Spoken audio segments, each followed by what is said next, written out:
नमस्कार। आपका अखबार के संग में आपका स्वागत है। मैं हूं प्रदीप सिंह। किसी के घर में जश्न की तैयारी हो रही हो और उसके पड़ोसी के यहाँ मातम छाया हो, ऐसा दृश्य देखने को बड़े बिरले ऐसे मौके आते हैं जब ऐसा देखने को मिले। आमतौर पर होता नहीं, और राजनीति में तो खासतौर से नहीं होता। राजनीति में कोई दल, कोई नेता आखिरी क्षण तक हार नहीं मानता, उम्मीद कायम रहती है। जो बहुत ज़्यादा ऑप्टिमिस्टिक है वही राजनीति में टिक सकता है। आशावादिता राजनीति का मूल है कि उम्मीद बनी रहे, चाहे जितना चुनाव हार जाए, चाहे जितनी बार हार जाए, चाहे जितने मार्जिन से हार जाए, लेकिन जब तक ये उम्मीद बनी रहती है कि हम लड़ सकते हैं और जीत सकते हैं, तब तक सब ठीक चलता है। अब इस समय देश में जो माहौल चल रहा है राजनीतिक, उसको देखिए आप। एनडीए, भारतीय जनता पार्टी के नेतृत्व वाला गठबंधन, जिसकी केंद्र में सरकार है और जिसके प्रधानमंत्री नरेंद्र मोदी हैं, वो पूरी तैयारी कर रही है। एक तरह से कहें आप, वॉर फुटिंग पर तैयारी हो रही है कि मॉनसून सत्र में संशोधन विधेयक जो आने हैं उनको पास कैसे कराया जाए। एनडीए के पास न तो लोकसभा में और न ही राज्यसभा में 2/3 बहुमत है। इसी कारण 17 अप्रैल को जो विशेष सत्र हुआ था, उसमें जो है नारी वंदन संशोधन विधेयक गिर गया, तो महिलाओं के आरक्षण का मामला रुक गया। उस समय भी प्रधानमंत्री नरेंद्र मोदी ने कहा था कि ये बिल पास कराइए और क्रेडिट ले लीजिए, मुझे नहीं क्रेडिट चाहिए, लेकिन अगर बिल गिरा दिया आपने तो नुकसान आपका होगा, मेरा नहीं होगा। और ये बात साबित हुई। उसके बाद जो विधानसभा चुनाव हुए उनमें दिखाई दे गया। अब जो है फिर से सरकार कोशिश कर रही है डिलिमिटेशन विधेयक और उसके अलावा नारी वंदन संशोधन विधेयक को लाने की। अपोजिशन फिर से तैयार है उसका विरोध करने के, लेकिन अपोजिशन जब मैं कह रहा हूं तो 17 अप्रैल को जो अपोजिशन था, जो उसकी जो लामबंदी थी, और इस समय जो है उसमें जमीन आसमान का अंतर आ चुका है। चुनौती भाजपा के सामने, एनडीए के सामने है कि कैसे 2/3 बहुमत दोनों सदनों में जुटाया जाए। तो चैलेंज उनके सामने है, मुश्किल उनके सामने है, लेकिन मायूसी और मातम छाया हुआ है विपक्षी खेमे में। और कल कांग्रेस के वरिष्ठ नेताओं की एक बड़ी बैठक हुई सोनिया गांधी के घर पर। क्या स्ट्रेटजी बनी ये तो पता नहीं, लेकिन कांग्रेस के सामने इस बार मुश्किल दूसरी है। कांग्रेस के पास, अब आप गणित देखिए संसद का, लोकसभा में भारतीय जनता पार्टी की अकेले 240 सीटें हैं और 234 सीटें हैं विपक्ष के पास, बल्कि अब कहना चाहिए थी। विपक्ष के पास इतने सांसद हैं कि भारतीय जनता पार्टी एनडीए को 2/3 बहुमत जुटाने से रोक दे। तो विपक्ष को खुश होना चाहिए, आश्वस्त होना चाहिए कि लेकर आए, फिर से लेकर आए, बिल फिर से गिरा देंगे, नहीं पास होने देंगे। और भारतीय जनता पार्टी में चिंता होनी चाहिए कि एक बार जो है विधेयक गिर चुका है, उससे सरकार पर भले ही कोई संकट ना आया हो, लेकिन 12 साल में ये पहला मामला है जब ये सरकार कोई विधेयक लेकर आई संसद में और वो गिर गया फ्लोर पर। तो इसलिए सरकार के लिए चुनौती है कि दूसरी बार ऐसा ना होने पाए। तो इसलिए सरकार जो है कोई कसर उठा नहीं रखना चाहती, हर तरह का प्रबंध कर रही है। और हर तरह का प्रबंध संसदीय जनतंत्र में क्या होता है, अगर आपको संख्या जुटानी है, एक आपकी संख्या जो है उसमें कोई फूट न पड़ने पाए, उसमें कोई कमी ना आने पाए, आपके जो साथी हैं, आपके जो सांसद हैं और आपके सहयोगी दलों के सांसद हैं वो एकजुट रहें, पहला। दूसरा, विपक्षी खेमे से कितने लोगों को अपनी तरफ ला सकते हैं, और इसमें 2-3 तरह की कैटेगरी होती है। एक कि आपके गठबंधन में शामिल हो जाए, दूसरा कि आपको जो है बाहर से समर्थन दे दें, तीसरा कि वो एब्सटेन करके, यानी मतदान में भाग न लेकर जो रिक्वायर्ड नंबर है 2/3 का, वो उसको गिरा दे और सत्तारूढ़ दल को वो संख्या हासिल करने में दिक्कत ना हो। लेकिन यहां इस समय जो हो रहा है वो तीनों हो रहा है। तीनों मोर्चे पर भाजपा काम कर रही है। भाजपा के नेतृत्व वाले राष्ट्रीय जनतांत्रिक गठबंधन की ताकत बढ़ गई है। ममता बनर्जी की टीएमसी के 28 लोकसभा सदस्य थे, उन्होंने अलग होकर एक एनसीपी, वो वाली एनसीपी नहीं, नेशनल सिटीजन्स पार्टी, जिसको कोई नहीं जानता था जब तक ये सांसदों ने फैसला नहीं किया कि इसमें मर्ज करना, उसमें मर्ज कर गए और कहा कि हम एनडीए के साथ हैं, तो एनडीए के सहयोगी दल बन गए।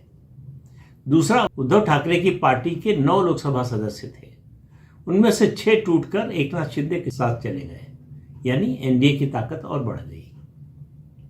अब जो चर्चा हो रही है कि डीएमके, जिसने सबसे पुरजोर विरोध किया था पिछली बार, वो अगर या तो समर्थन में आएगी या फिर वो एब्सटेन कर सकती है। डीएमके और बीजेपी की बातचीत चल रही है, 2 में से एक होने जा रहा है। डीएमके इस बार विरोध नहीं करने जा रही है। शरद पवार हमेशा की तरह सौदागर हैं, अभी तक सौदा पटा रहे हैं, लेकिन इतना स्पष्ट कर दिया है कि वो इन विधेयकों का विरोध नहीं करेंगे।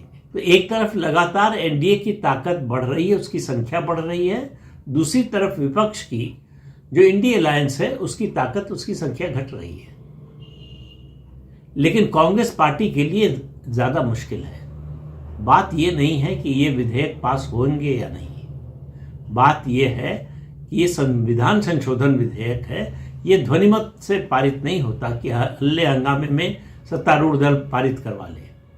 इसमें डिवीजन होता है, वोट पड़ता है, और पक्ष में वोट देना होता है, या तो विरोध में वोट देना होता है, या एब्सटेन करना होता है। 3 इसके विकल्प हैं। तो जब डिवीजन होगा, वोट पड़ेगा, तो मालूम होगा कि इस विधेयक के समर्थन में कितने सांसद थे, चाहे लोकसभा की बात हो चाहे फिर राज्यसभा की बात हो, और इसके विरोध में कितने सांसद थे। विरोध का मतलब है उनमें ज्यादातर पार्टियां ऐसी हैं जो इंडिया अलायंस की सदस्य हैं, कुछ पार्टियों को छोड़कर। जैसे तेलंगाना में बीआरएस जो है विपक्षी गठबंधन का हिस्सा नहीं है, उड़ीसा में बीजू जनता दल हिस्सा नहीं है, वाईआरसीपी आंध्र प्रदेश में नहीं है। तो इस तरह की पार्टियां हैं जो भारतीय जनता पार्टी यानी एनडीए का समर्थन 2 स्वरूपों में कर सकती है, या तो सीधे मतदान में जो है समर्थन करके, या एब्सटेन करके। तो मतदान का जब नतीजा आएगा संसद में, लोकसभा और राज्यसभा में, खासतौर से लोकसभा की बात कर रहा हूं, क्योंकि लोकसभा में विपक्ष की ताकत बढ़ी हुई है 2024 के लोकसभा चुनाव के बाद, तब कांग्रेस को पता चलेगा उसकी असलियत का, कि विपक्षी गठबंधन के कितने सदस्य कांग्रेस के साथ खड़े होने को तैयार है। कांग्रेस अब भी विरोध में खड़ी है कि वो हर हाल में इन दोनों विधेयकों का विरोध करेगी, और विरोध करेगी तो उसके अगर अपने साथी सहयोगी दल उसका साथ नहीं देते हैं, तो ये कांग्रेस पार्टी और राहुल गांधी के नेतृत्व के खिलाफ 2024 के बाद सबसे बड़ा नो कॉन्फिडेंस होगा। कांग्रेस को डर ये है, लेकिन कांग्रेस के पास विकल्प क्या है? वो समर्थन तो करेगी नहीं, ये उम्मीद करना भी जो है वो अपने आप को धोखा देने जैसा होगा। दूसरा विकल्प उसके पास बचता है, अगर अपनी इज्जत बचानी है तो उसका तरीका यह है वो किसी और बात पर विरोध करे और उसके विरोध में सदन से बहिर्गमन कर जाए, वॉकआउट कर जाए, विधेयक तब भी पास हो जाएगा। अब इतना तो तय हो गया है कि कांग्रेस पार्टी इन विधेयकों को पास होने से रोक नहीं सकती। कांग्रेस पार्टी को नारी वंदन संशोधन विधेयक से डर नहीं है। उनको लगता है कि ठीक है, बीजेपी को ज्यादा फायदा होगा, हमको कम होगा, लेकिन दोनों को होगा। उनको डर है डिलिमिटेशन से, क्योंकि वो जानते हैं कि डिलिमिटेशन से क्या बदल सकता है, उसका क्या असर हो सकता है। डिलिमिटेशन 2008 में हुआ था, आपको याद है, उसमें सीटों की संख्या नहीं बढ़ी थी, केवल सीटों का भूगोल बदला था। इस बार जो डिलिमिटेशन होगा उसमें सीटों की संख्या भी बढ़ने जा रही है और भूगोल भी बदलेगा। जाहिर है कि संख्या बढ़ेगी तो भूगोल बदलेगा ही। तो अब 543 सीटें हैं लोकसभा की, वो 850 हो जाएंगी डिलिमिटेशन के बाद।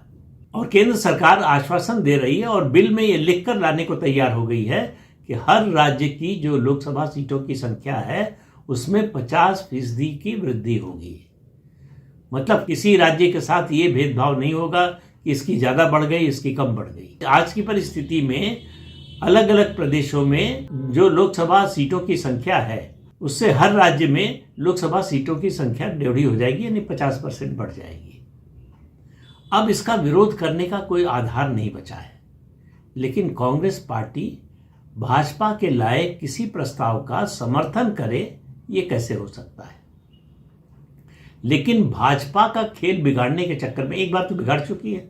17 अप्रैल 2026 को जब विधेयक आया था, तब उस विधेयक को विपक्षी दलों की एकजुटता ने गिरा दिया। अब उसी विपक्षी एकता में भाजपा ने फूट पैदा कर दी है, दरार पैदा कर दी है, टूट रहा है, बिखर रहा है, पार्टियां टूट रही हैं, बिखर रही हैं, और इसमें फायदा सिर्फ और सिर्फ एनडीए को हो रहा है, नुकसान सिर्फ और सिर्फ इंडिया अलायंस या कहें कांग्रेस को हो रहा है। तो कांग्रेस की चिंता यह है कि 2024 के लोकसभा चुनाव के बाद जो उसका उत्साह बढ़ा हुआ था, उसे लग रहा था कि बस अब हमारी सत्ता आने ही वाली है। अब जो परिस्थिति बन रही है उसमें कांग्रेस के लोगों को ये लगने लगा है कि अब निकट भविष्य में सत्ता में नहीं आने वाले हैं। अभी की बात छोड़िए, जब बीजेपी कमजोर है, सिर्फ 240 सीटें हैं, पूर्ण बहुमत नहीं है लोकसभा में, तब वो ऐसे व्यवहार कर रही है जैसे 400 पार की सीट का जो उसका नारा था वो पूरा हो गया। बीजेपी व्यवहार जो कर रही है, व्यवहारिक रूप से जिस तरह के कदम उठा रही है, उससे ये ध्वनि मिलती है बीजेपी 240 पर नहीं 350 के पार है, एनडीए 400 के पार है, जो कि वास्तविकता में ऐसा है नहीं। लेकिन उस तरफ एनडीए लगातार बढ़ रहा है 2/3 बहुमत की ओर, लोकसभा और राज्यसभा दोनों में। और कांग्रेस पार्टी की विवशता यह है कि वो चाह कर भी इसे रोक नहीं पा रही है। उसकी तमाम कोशिशों के बावजूद उसे अब धीरे धीरे ये एहसास हो गया है कि वो बीजेपी को इस बार हरा नहीं सकती। सदन में लोकसभा हो या राज्यसभा हो, दोनों जगह बीजेपी 2/3 बहुमत जुटाने में कामयाब, मेरा कहना है, हो चुकी है। आप ये मानकर चलिए, अगर बीजेपी को जरा भी शंका होगी, थोड़ी से लेश मात्र भी शंका होगी, 2/3 सांसदों का समर्थन नहीं मिलेगा, तो ये विधेयक मानसून सत्र में नहीं आएगा। फिर भाजपा इंतजार करेगी शीतकालीन सत्र का। लेकिन ज्यादा संभावना इस बात की है कि इसी सत्र में भाजपा 2/3 बहुमत जुटा लेगी और ये विधेयक पास हो जाएंगे। सवाल यह है कि उसके बाद कांग्रेस क्या करेगी। जनता के बीच में अगर 2027 में 7 राज्यों में चुनाव होने वाले हैं, 5 राज्यों में फरवरी मार्च में और 2 राज्यों में दिसंबर में, वहां जनता के सामने, मतदाता के सामने क्या बोलेंगे उन राज्यों में कि हमने पूरी कोशिश की कि आपके राज्य की लोकसभा सीटें न बढ़ने पाए, या हमने पूरी कोशिश की कि महिलाओं को 33% आरक्षण न मिलने पाए और इस आरक्षण के साथ 2029 का लोकसभा चुनाव न होने पाए। आप सोचिए कि ये बोलते हैं तो क्या होगा और नहीं बोलते हैं तो किस तरह का नुकसान उठाना पड़ेगा। कांग्रेस पार्टी और उसके जो बचे खुचे साथी दल हैं, उनके लिए दोनों तरफ मुसीबत है। एक तरफ कुआं, एक तरफ खाई, बल्कि मैं कह रहा हूं दोनों तरफ खाई है। विरोध करेंगे तो मुश्किल है, और कम से कम कांग्रेस पार्टी तो समर्थन नहीं कर सकती, तो उसका नुकसान उठाना पड़ेगा। तो नुकसान कांग्रेस का ही होना है, ये तय हो चुका है। सिर्फ ये तय होना बाकी है कि इसी मानसून सत्र में हो जाएगा या शीतकालीन सत्र में होगा। तो इस अंक में इतना ही। अगले अंक में फिर मिलेंगे किसी नए मुद्दे के साथ। तब तक के लिए अनुमति दीजिए। नमस्कार।